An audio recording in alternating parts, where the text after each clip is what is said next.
Pete, we obviously talk a lot about anxiety on this podcast. It's in the title. We have been known to go in that direction, yeah. Yeah, but for the cold open this week, I wanted to slightly pivot to anxiety's relation to fear itself. And I may have stumbled across something slightly interesting. We'll see. I'm not too sure about this one. Last week, if you remember, we talked about our adorable fear of lakes because we're both ridiculous people. And we both realized that some of our fears might come from horror films and fiction. Correct? Mm-hmm. Yeah, The Raft. Now, in a horror film, I'm going to quiz you. I'm almost certain you will know the answer to this, as will most of the audience. But in a horror film, there are always scenes where the protagonist is slowly walking through a scary landscape, like a dark hallway or a creepy carnival. And the music is all nervous violins and everything is in shadows. And then, boom! Either a cat jumps out or a jerk with an axe falls from the ceiling to start attacking and whatever. What do people in the horror movie industry call that type of scare? Well, that Tom, would be a jump scare. And I just realized I said a cat jumps out. I kind of gave it up in the, well, all right. You're fine. You're doing fine. Correct. It is called a jump scare. And I think in just poking around about fear and anxiety like a creep, I think I stumbled across the scientific term for a jump scare. Really? Yeah. It's called a fear potentiated startle. And I enjoy, say that once. A fear potentiated startle. You just made jump scares really lame. Right? Guess what? It's going to get lamer. In a general fear response, so generally for how fear works is the amygdala is stimulated and either the fight or flight mode is initiated. But how this comes into jump scare, it's that part of potentiated. It's the process of potentiation. Potentiation when your fear response is amplified because you're already in a state of anxiety.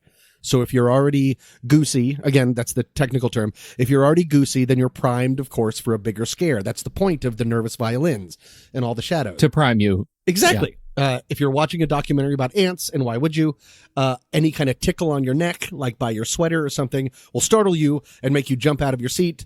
If you're afraid of tail strikes, even the slightest turbulence during takeoff, this is really all about me, huh? Yeah, we'll good. Push your blood pressure, through the roof. Yeah. Is that an interesting thing to know? It's a fear potentiated startle. I don't think, most directors would like to say, and then we'll hit him with a fear potentiated startle. But I kind of like accidentally stumbling on what could be the scientific term for it. Well, it makes me want to take on more horror movies because now I feel like that's just BS. Like, I can take a fear potentiated startle. Right. I can take anything.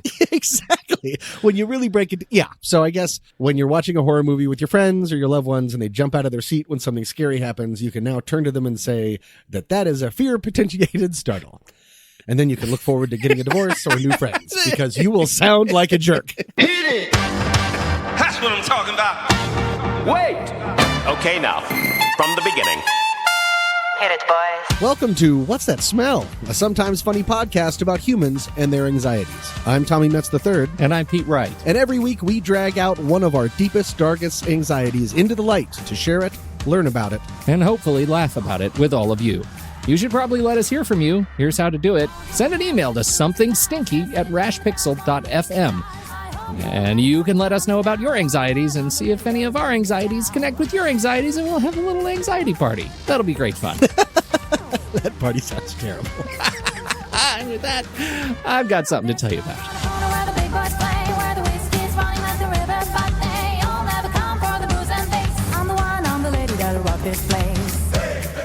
Tom, this sounds promising. I'm a really exhale right into the mic. I am a middle-aged white man, Tom. Hooray. If I were a milk carton, that carton would be white with black, bold Arial type. And perhaps the type has assorted weights, maybe a fine print, but it would be the most generic milk carton that you could find. Oh. Right? Okay. I am heterosexual. I am married to a woman. I have never really considered a broader romantic or sexual relationship with a man. My life in this regard has been remarkable only insofar as it has been remarkably simple, right? And predictable and stereotyped. Okay. But now I'm a parent of 2 white kids. And even though they are white kids of my breeding, they exist in a world that is remarkable in how expansive it is. It's not full of white milk cartons with black Arial type. It's Oh, full sure. of decorative milk cartons and milks of varieties and whole milks and reduced fat milks and pasteurized milk and juices. There are juices. Juices. Of all sorts of fruits and vegetables. Oh, And I don't understand it. I don't understand all the juices, and I'm a little bit terrified of them, the juices. And I think, and I should say, we're going to talk about social anxiety again. okay. And we've talked about it a little bit before because of you and your crazy friend, but this is a little bit different because my anxiety around these things, it's not because of I'm scared of what juice represents. It's because I am weirdly, deeply afraid that I am not welcoming them into my life well enough. Do you know? Okay. And now I can relax because this whole time, just 1% of me was like afraid you'd go, why can't we just go back to white milk? USA. And I'd be like, well, Pete, gotta go. This episode is a watch. Okay. I see what you're saying. Dealing with this brave new world of diversity. Yeah, I get how you might have gone that route. Yeah. I'm so sorry. When you were scared of the juices, I was like, okay. Yes. Yeah. Mark the time code. It's a funny feeling, right? Because I feel like I'm just not able to communicate that I have a deep desire to learn and to understand and not to offend anyone in my effort to do all this learning and understanding. But I'm does this trigger my social anxiety? So I go into these situations where I am confronted by all of the juices and milks, and I'm just shunted to silence, thinking if I open my mouth, I'm going to embarrass myself or someone I care about, like my family. So I better not open my mouth. And I had this conversation with my daughter over dinner because she has a very diverse social group and it is wonderful. She has, she's got a couple of trans friends. One of them is dating another one of her other friends, and I have to admit, when I started hearing all of the different words that she was using, I didn't know what many of them meant, describing how they define themselves. And it puts me into this place of real distance because I'm not able to relate because I don't understand the language, and I've never had to. And I think there's a funny thing that goes on right now, that some of the reaction that may be perceived, when we're in the media, we watch this perception of from equal rights groups that we're just not aware, we're not woke, whatever. There's a perception that we're actively against their efforts. And that is just not my case. My case is... It's not your case. Right, exactly. Right. I have never spent any time really being put in a position where I had to think about them.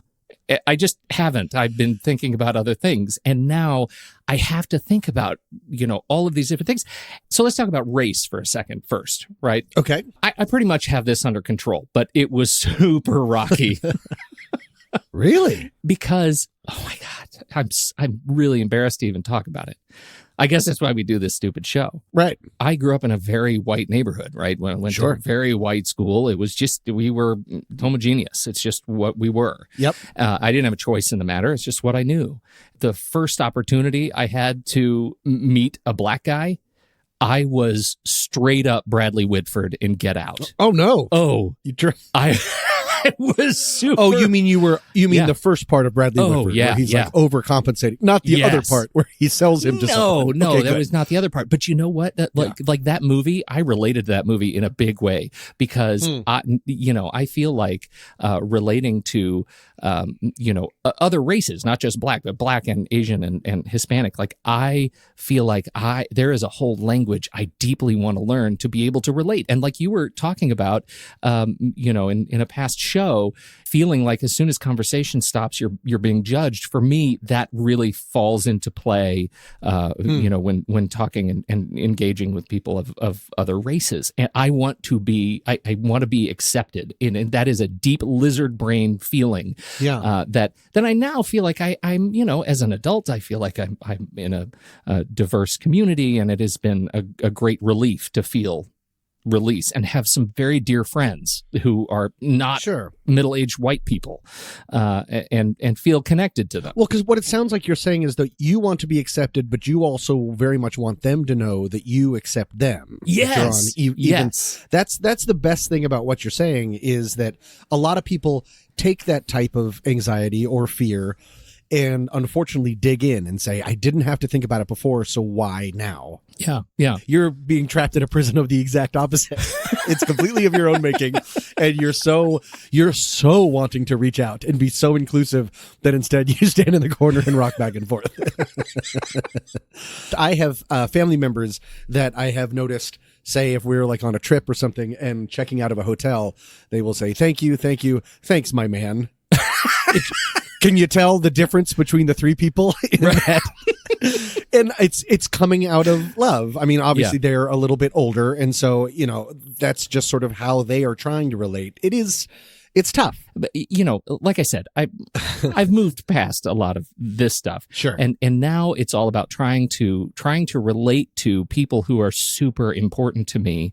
And I want them to feel welcoming in my home. I want them to feel welcome, but like I understand them. And yet I know that issues of gender identity versus gender expression are things that I was not raised to internalize, to understand. Sure. And that causes me, that is the new version of my existential social anxiety struggle. And it's a tough one. And so I've been looking into this, and it turns out there are so many new words, Tom. There's so many new words. Okay. I believe it. Yeah. And so, let's just you got say some examples? Well, I have some the top examples, and I would say the Human Rights Campaign is so great, and they have a fantastic glossary of terms with 1,000 words. But for me, honest to God, I did not understand the difference between gender identity and gender expression. Right. And let alone, adding sexual orientation to that. I mean, is this something that you have internalized? Do you know how all this works? The mechanics? I do not, but I've been trying my best to learn. There you go. Well, look at how woke we are. We are so woke. No, I've been trying to, just because, I work with fifth graders in a number of different schools, and some of these kind of different expressions and identities are starting earlier and earlier. And God love it for that. I mean, I can see how this could seem to older Americans as scary or weird, or they're just looking for attention or anything like that. Of course, because it's new. I'm not saying you're saying that at all. But I know that for a lot of people, this is probably, the country is moving forward very, very fast. Yeah. And as a result, a lot of the country is responding to that by wanting to hit the brakes. And this has happened over and over again throughout American history. It's always 2 steps forward, a big step back when we're dealing with actually identifying and relating and including different people with differences. Yeah. But I mean, it's so thrilling for any anxiety that I do feel sometimes about misstepping, saying the wrong thing.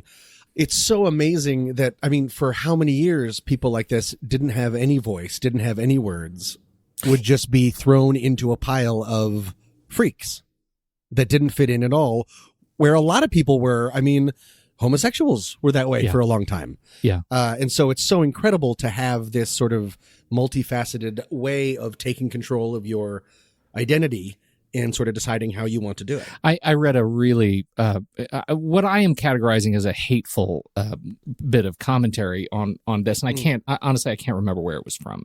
But I'm sure it will sound familiar to people out there who have any interest in this stuff, which was, oh my gosh, why are there so many trans kids like in middle school and high school? All of a sudden, it's such a trend. Oh, it's so trendy to be trans.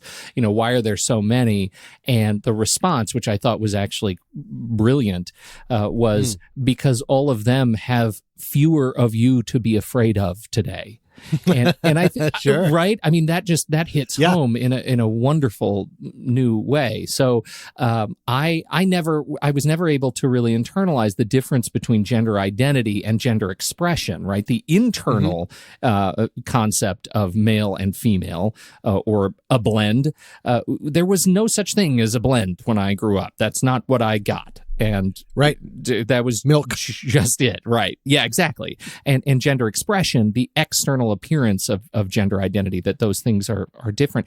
And I feel like I'm just habituating the understanding that those two things can be different and totally normal. That I can walk around the high school corridors with my daughter, and I'm only just now, after several years now of trying to do this kind of internal processing, I can look at and not be surprised, and that feels really good. But I feel like I need to. Are you talking about the difference between identity and expression? Yeah, right. In part of that, what would you mind explaining it to the audience? What you have figured out? I mean, we shouldn't assume that everyone that's listening, there's probably a lot of people that are like you, and understandably so, and I were hope like that- me yeah. until very recently. Yes. Very recently. I hope so. In no way yeah. am I standing on any kind of a post being like, "Oh, Pete, Well, it's all love." Like I'm figuring it out too. No. You're a little holier than thou. Let's just be straight. You're better than me. I don't mean to That's be. okay. We can mean move to through it. I will be your pupil. But please, Well, What have okay. So the big term sexual orientation is what we grew up with, right? Those are the words we grew up with, and that is the emotional, romantic, or sexual attraction to other people. And there was heterosexual and there was homosexual, and that's where the discussion ended. And in our time growing up as kids, we grew up through a lot of dissent around homosexuality. I happen to be raised in a family that was, progressive about these things, but we certainly never talked about it. Sure. It was just, it was there. But right now we have gender identity, which is the internal concept of self, right? As male, female, or a blend. This was the key learning. And again, this isn't the Human Rights Campaign's website, that gender identity can be the same or different from their sex, which was assigned at birth. Identity is different than sex. And that is a really important thing that I think people in my cohort, people who also struggle with this sort of social anxiety, don't get. if you don't have that, it's hard to wrap your head around it. It's Yeah. hard to. You can definitely sympathize. It's hard to empathize with something like that. Yes, absolutely. Well, wait, was that the gross way to? That was the right way to say that, right? I- See, now I'm having the anxiety. right? See Now I'm how having easy the it is? exact You're in the anxiety that you hole. just said. Yeah. It's hard to put yourself, it's hard for me personally to put myself in that person's shoes and Yeah. say, I was born blank, instead I identify as the opposite or a fluid in between that. It's Yeah. interesting. I mean, I'm so glad because, I mean, how serious and how schizophrenic must that make you feel if you don't have a voice or anyone around that understands that that's how you feel? Well, and that gets to gender expression, which is the external appearance of gender identity. So you have this internal concept of how you believe yourself to be, male, female, or blend, and how you express it externally through behavior and clothing and haircut and voice and all of those sort of external markers. That is wrapped up as gender expression, right? And that's a different thing than identity. Right. That was and has been and continues to be complicated for me to wrap my head around. Let me go ahead and advertise my ignorance. Would there be a reason for someone to, let's say, be born male, self-identify as a female, but then dress expression-wise as a male? Well, now, of course, I'm going to need you to say that again. Okay. It's sort of, it's like an ABA. You're born male, but you self-identify inside as a female. But then for whichever reason, you choose to express your outward dress as a male. Yeah. Born male, identify female, express male. Dress male. Well, isn't that technically closeted in some way, shape, or form? Isn't that what we're talking It about? was, but it doesn't have to be anymore. It doesn't have I to be. guess. And that is where we get to transgender, right? Where Okay. and that is apparently a much larger term than I ever thought it to be.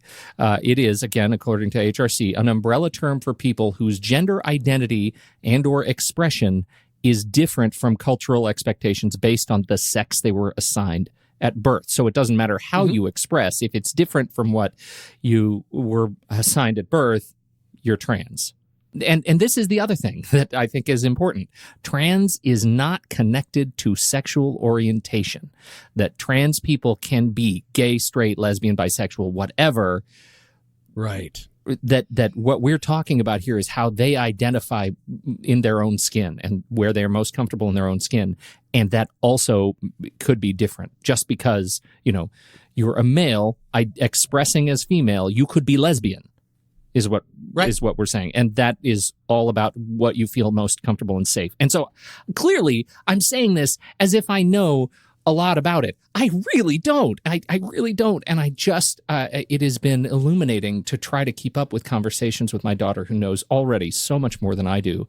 And just because of her social group and the fact that they finally in their school feel safe and open enough to be who they are.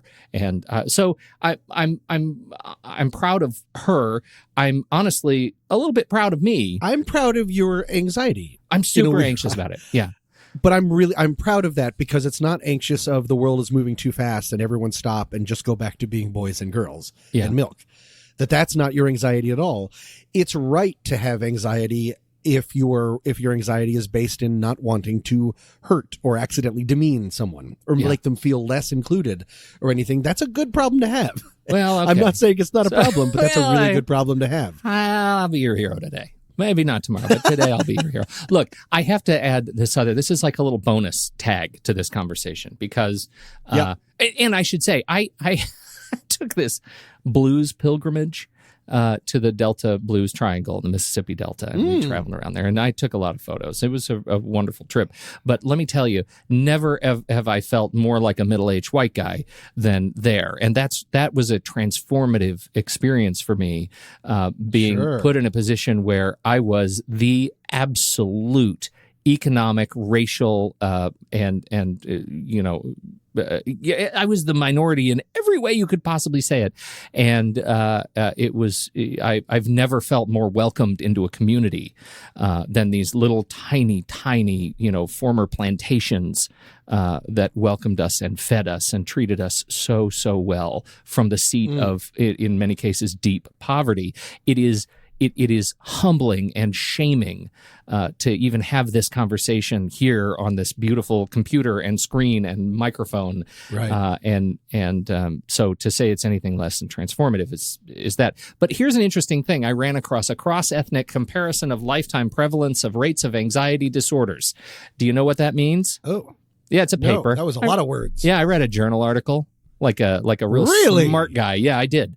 And I just have one thing to say.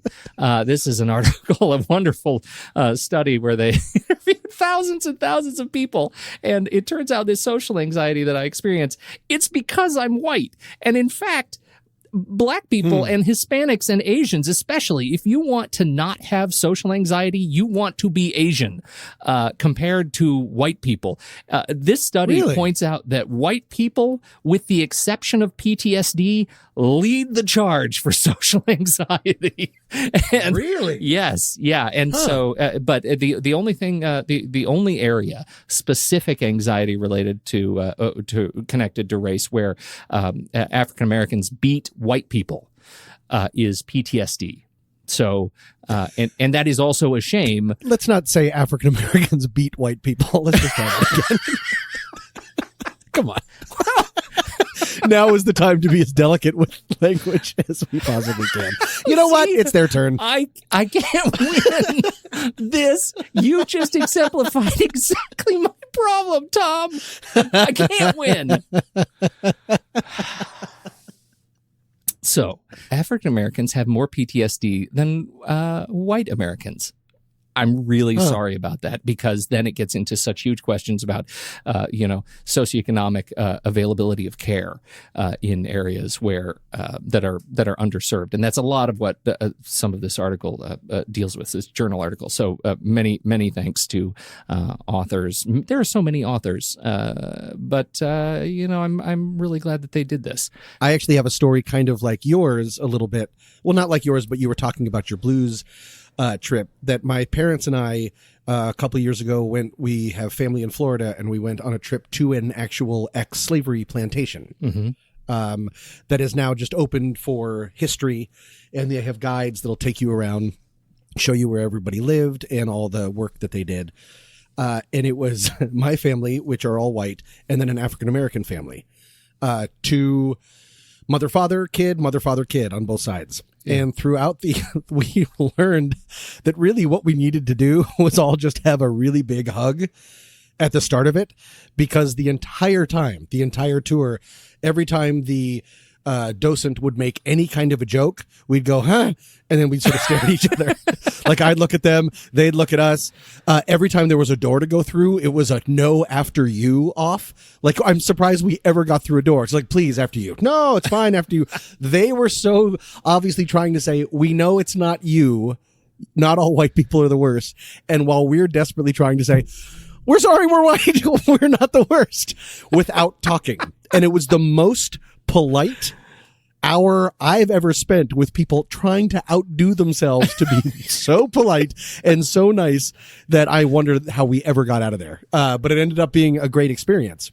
Oh, but that definitely is a part of that anxiety but on the side of not you're different than me, but just because of our differences, I desperately want you to know that is not important to me.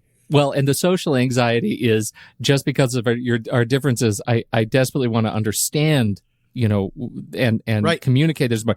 And the anxiety is I may get weird about it. Right. Exactly. Where'd the white people live? Yeah, like that, like dumb things you can say on a plantation. Like, right. Tell me more about tea, and they'd be like, okay. The worst.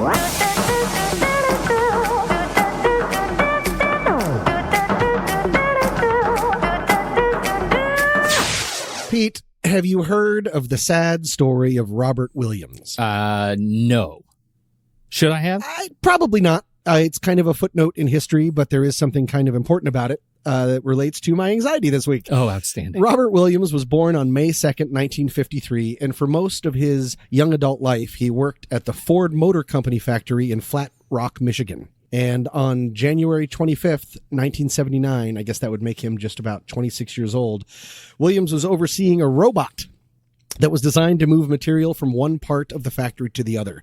And Mr. Williams noticed that the robot was running very slowly, and so, unfortunately, he climbed into the storage rack to retrieve parts manually. It was there that he was struck in the head by the arm of the 1-ton production line robot and was killed instantly. This is your fear of technology, isn't it? He would go down in history as the first recorded human killed by a robot. There we go. Yes. I'm separating it from technology. It's because robots. That is a separate one. Robophobia is an anxiety disorder in which the sufferer has an irrational fear of robots, drones, robot-like mechanics, or artificial intelligence. Real quick, after Mr. Williams died, just 2 years later, a Japanese engineer named Kenji Urata was at a Kawasaki Heavy Industries plant. He was working on a broken robot, and when he failed to turn it off completely, it pushed him into a grinding machine with its arm. Gross. Now see... Okay. Now see, listen to me. How quickly I come to the defense of robots.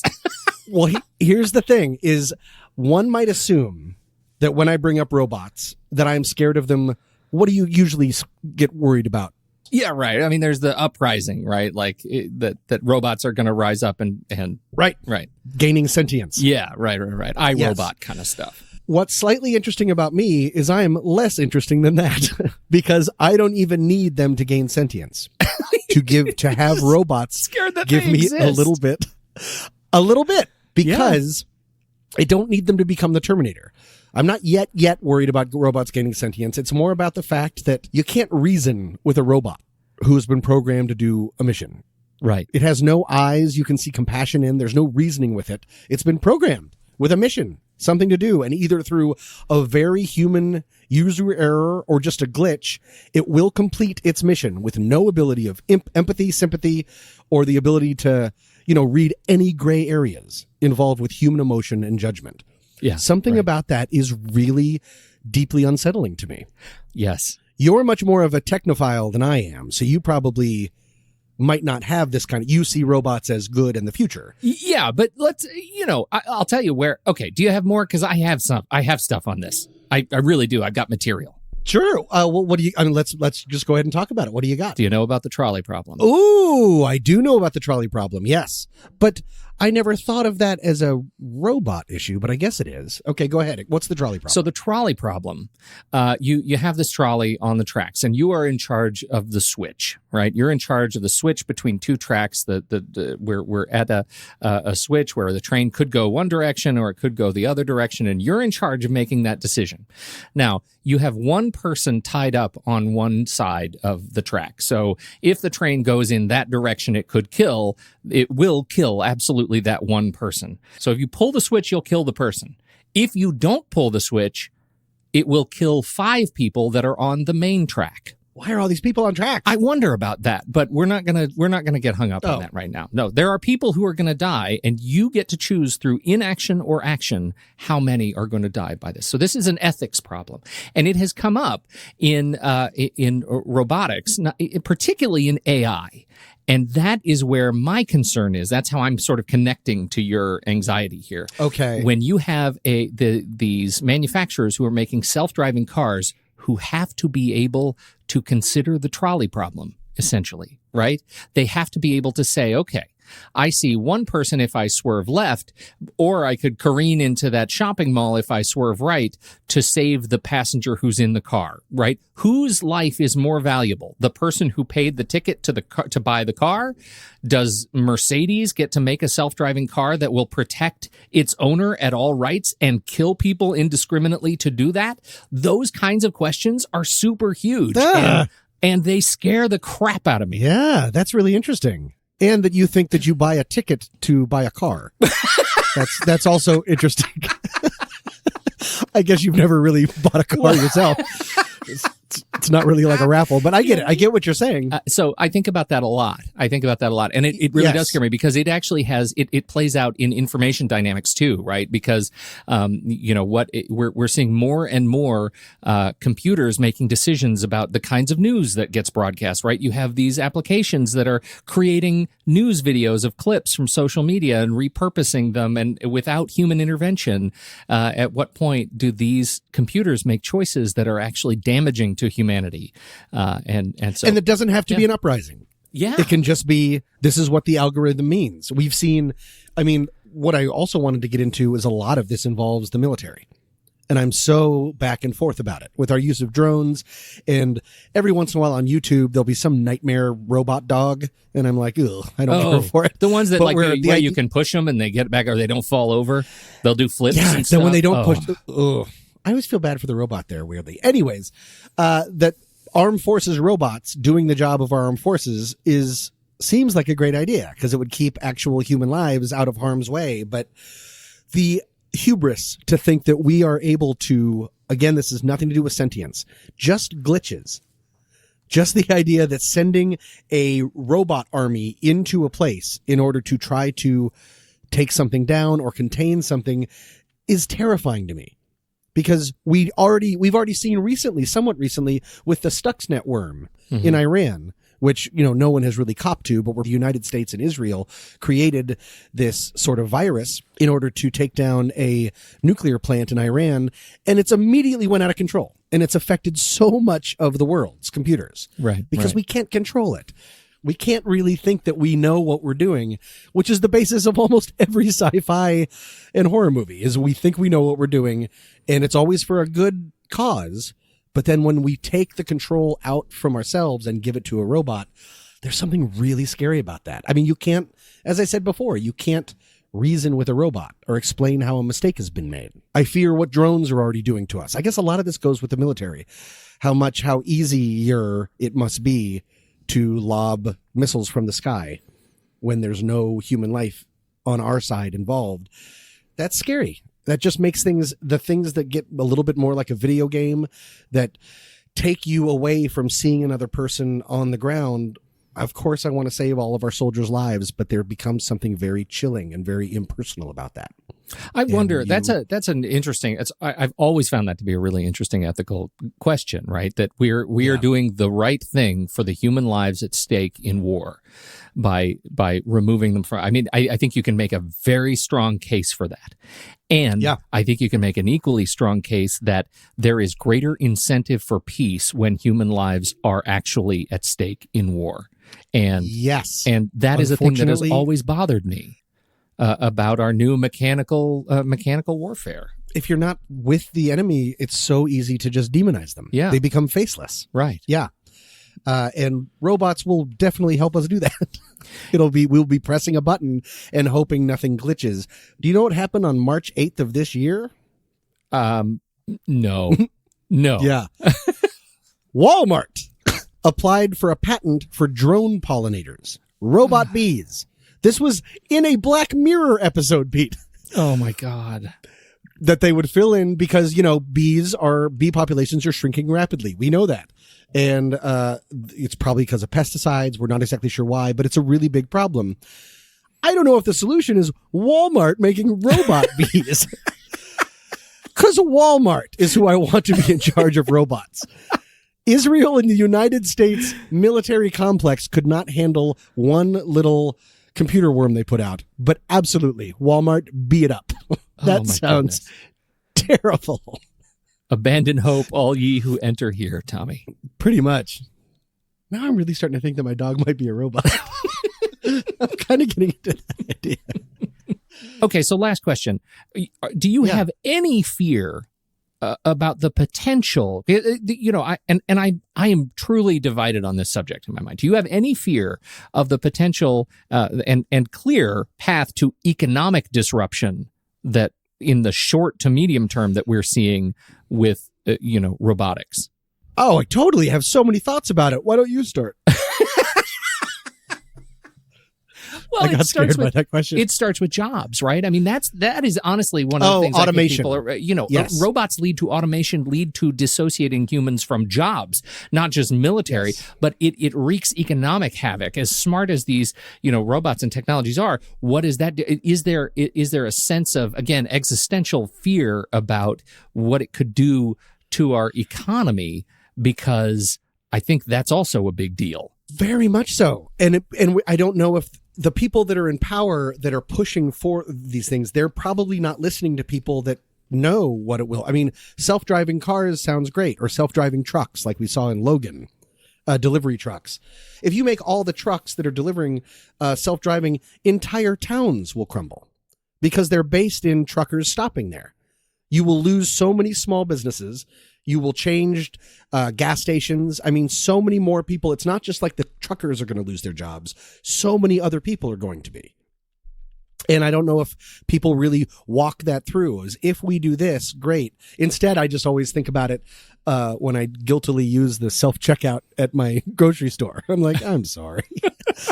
But you got to work it out. But I don't know. I mean, down that path leads to, a lot of, again, to use the same word, chilling ramifications that can happen. Yeah. I tend to be more of an optimist on that stuff and in just sort of the ability to, retrain, and that jobs will change in these small towns. They'll need more people with, who can be engineers and people who can, help support the autonomous technology that comes through these towns. I don't know what that looks like, but I tend to be more of an optimist in those areas. But I clearly don't. I'm so distant from practical application of that stuff. What was that Minority Report future of just calling the car to your house when you need it, and your wall opens up and suddenly you're in it. What? That was not in the Minority Report. What was that movie? What was that movie where they? Why can't I think of it now? Where he's on these ramps and the road. He goes up and there's a window that opens up and he steps out of his little pod car and he's in this car. That's what I want. The pod car that just comes to my house and I can step in it when I need to go someplace, and then I get out. Yeah. Well, this new screenplay you're working on sounds dynamite. Because I don't think that's sort of an amalgamation of a bunch of movies, but yeah. I'm going to find it. I'm going to find it, and you're going to feel real bad about this conversation. Okay. I'm just glad that we'll always have coal.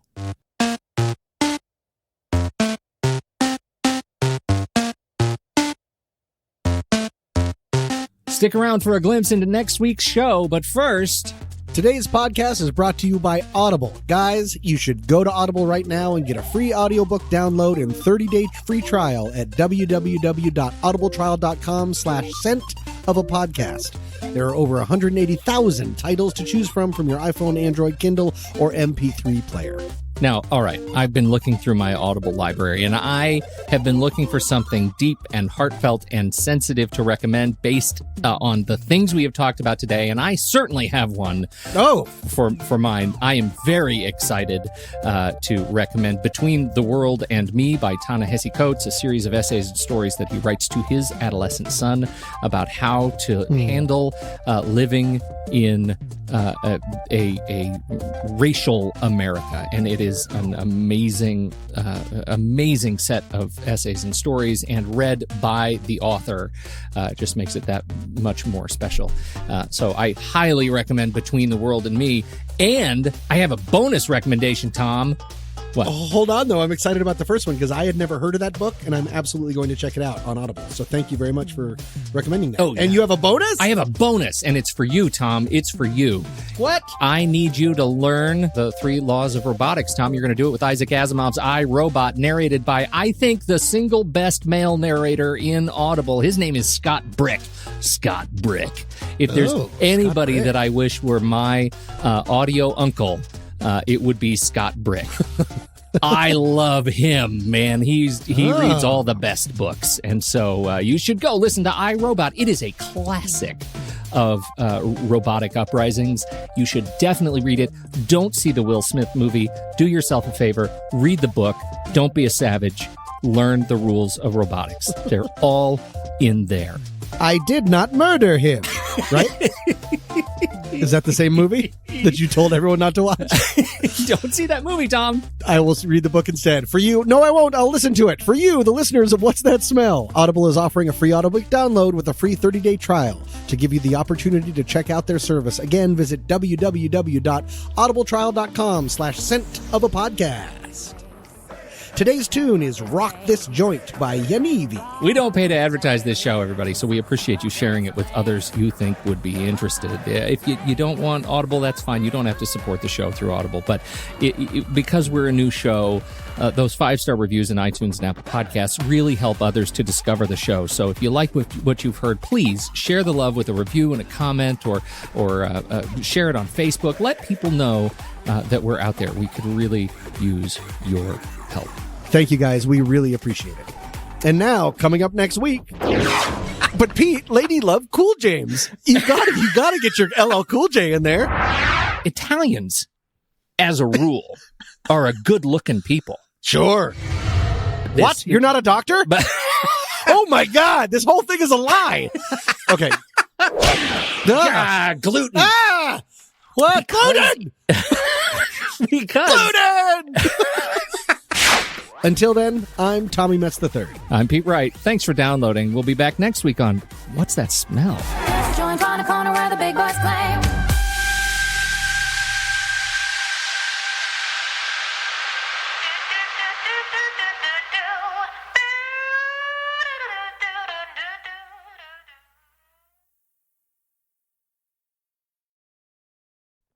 I mean, there were self-driving cars very much in Minority Report. He had to jump out of one. It got repurposed and was taking him to the police station. So he had to jump out of it. So he lost control of his own car. But it didn't pull up. There was never a scene where it pulled up to his house and he just sort of got in. So I'm trying to think of what you were thinking of. Wait a minute. It was Minority. It's totally Minority Report. I'm looking at it on YouTube. The car wheels up to his... You jerk. Suck it. Wait, but you said it goes into his house. You just watch this clip. This is exactly what I imagined. Oh, no, I blew it. Well, that's not Minority Report. And there were no ants in Old Boy. Oh, I totally don't remember this scene.